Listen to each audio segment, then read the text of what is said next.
50 men arrested after the most recent religious confrontation, when police and military faced off against Muslims holed up in a local mosque. But this is not Afghanistan or Pakistan. This is the Maldives, an idyllic escape. I'm Taimur Nabili, and on this edition of 101 East we ask, is there an Islamic storm brewing in paradise?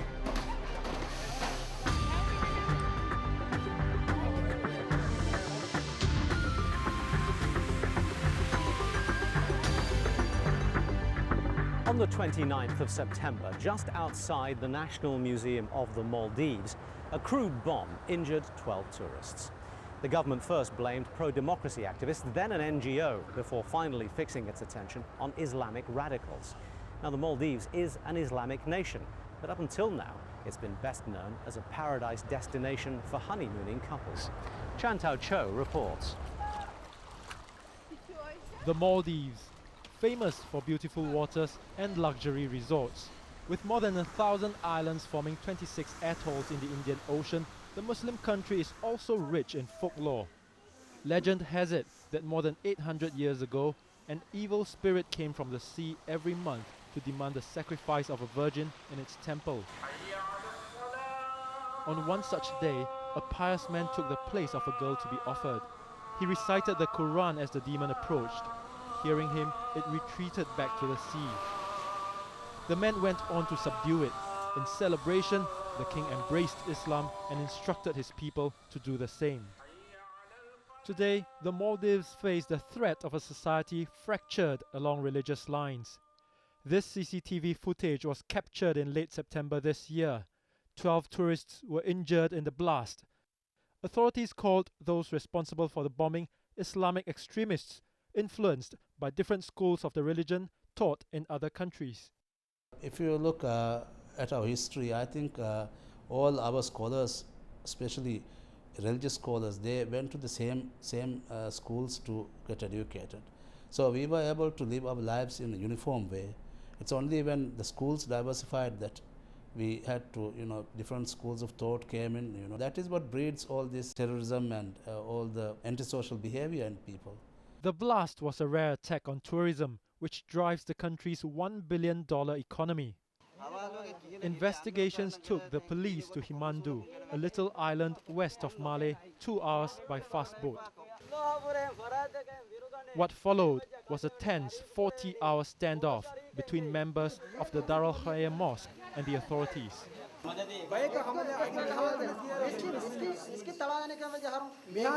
Till now, we have not attacked anyone. But if the mosque is to be broken, they will have to break us first, because we love and respect the mosque. And break them they did. The military shut down the illegal makeshift mosque. About 60 men and teenage boys were arrested. More than 30 policemen were injured, including one whose hand was severed by a sword. They believe they are the only ones practicing Islam the right way. Others are not.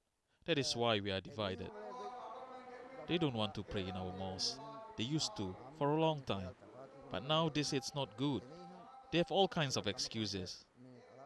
One woman, whose husband and 5 sons were arrested during the clash, spoke on the condition that we protect her identity.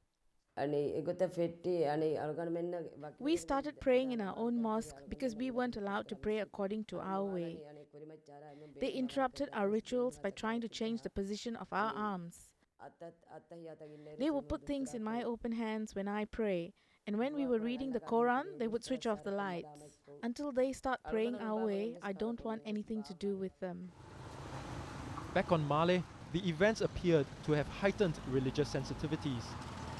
These men walking past the explosion site were clearly concerned that their beards, a sign of religiosity to them, would mean something else to others. Now, this is the exploded area.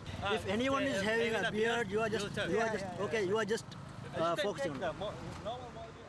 Dr. MAUROOF HUSSAIN is the vice president of opposition party ABDULLAH, made up mostly of Islamic scholars. He believes the social divide can be narrowed by introducing a stronger religious education system. Since there is no proper Islamic education here, there's a vacuum. People are really hungry for their religion. Most of these people have probably taken their knowledge from the internet, and this caused them to adopt extreme views. Other than being famous as a world-class holiday destination for the rich, Maldives also has a wealth of fish stock. But the potential for prosperity hasn't manifested on its people, many of whom continue to struggle with poverty while living in a congested environment. They cannot really see and touch the earnings that come from foreign exchange directly. They don't feel that they have anything to lose from that. It is easier for them to take these extreme views. We all accept that we are Muslims, but the faith is inside rather than outside. So let's not judge everybody from what they are seeing and try to bring about more tolerance in people and teach people that extremism doesn't really produce results. Among the population of about 370,000 people, half are living in poverty. Nearly 100,000 are packed into Malé alone, an island that takes less than half an hour to walk across. In the past, because of infrastructure issues, I think tourism has grown in concentrated regions. So that is why the benefits of tourism has not been widely distributed. The government realized this about a couple of years ago, and a major decision was made that we would spread tourism to the other islands. And I think this is going to have a major impact on wealth distribution. It doesn't filter down. Either it is pocketed by those in power or just wasted. Today, the Maldives face a different demon to the one in the legend of 800 years ago. This time, it is spawned from differences over the application of an age-old religion in a fast-changing world. For this edition of 101 East, we've come to Malé, the capital of the Maldives, to speak to several prominent Maldivians about their take on the recent events. The Information Minister, Mohamed NASHEED, says the government is introducing new measures to curb the inflow of what it calls radical Islam into the country. The chairman of the main opposition party, the Maldivian Democratic Party, is also Mohamed NASHEED. He says President Gayoom must shoulder much of the blame for the recent violence. And UMAR is the chairman of the Islamic Democratic Party. He warns that the recent bombing is just the tip of the iceberg. Thank you all for joining us today. Gentlemen, there is a sense of paranoia in the air the world over, and there does seem to be, in the minds of many, a feeling that the Maldives is now being swept up in a tide of increasing religious extremism. Mohamed NASHEED, is that what is going on in the Maldives, or is there a political, a democratic element involved in the incidents of recent months? Well, I think there is a little bit of both of it. There, of course, is a more radicalization in the sense of Islamic, a group of people in this country wanting to revert back to the fundamentals of Islam. For the last 30 years, this country has been run very ruthlessly by a dictatorship that has many colorings of a theocracy. And they have based their politicking very much upon religion and using Islam as a tool. Umar Nasir, let me come to you. In your mind, is there not enough Islam in the democracy of the Maldives or in the political structure of the Maldives to satisfy the local religious needs? There is. There's no doubt about that.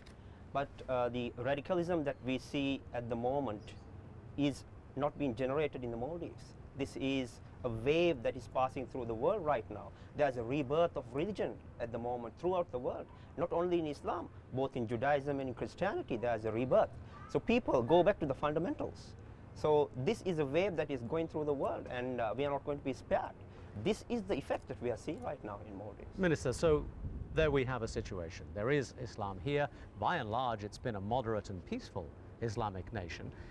The injection of radical elements would appear to be causing some problems, and yet the government's reaction is to try and stamp down on any further expression. Are you not taking completely the wrong approach to tackling what's going on?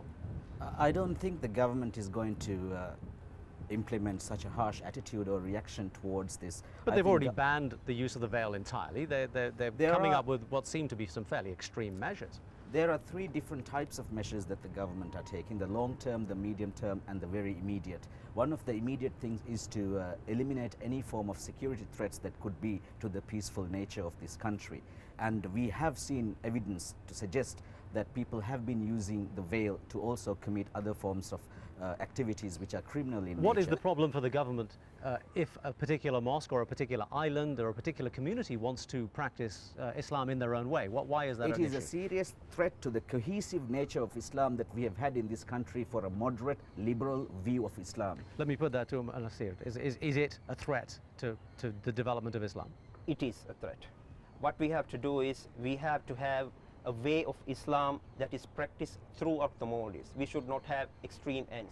We should not allow people to build their own mosques without a government license. We should control all this. My problem with the present government is that it doesn't have sufficient firmness. It doesn't have sufficient firmness. This is why we are losing. We are losing on drug and crime. We are losing on religious extremism. Corruption is so much like. So you're advocating, again, more authoritarianism and more strict Islam?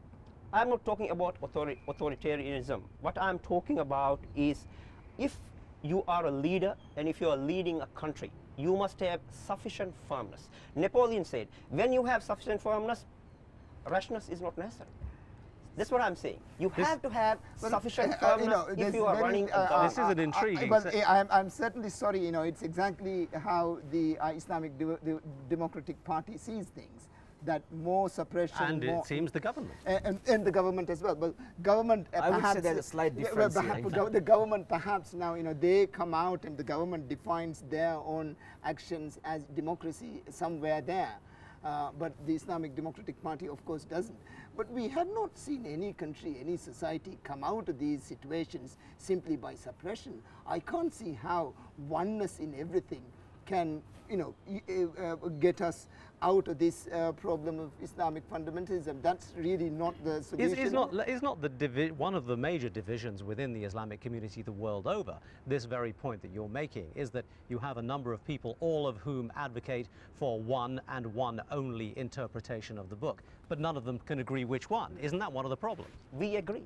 The Maldives do agree. We have been agreeing for the past 400 years. No, we have Why not. Can't we agree right now? I'm not talking about the reason why people of HIMANDHOO wants to pray in another manner is a simple manifestation that we do not agree. I think we should put it in a different context. Maldives is best served, its interests are best served when it remains a moderate, liberal Muslim nation.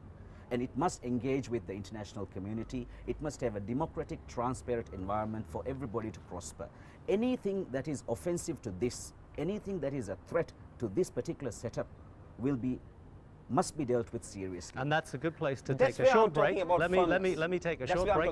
We'll come back in just a couple of minutes with more on the political situation in the Maldives. Do stay with us. We'll be back very shortly.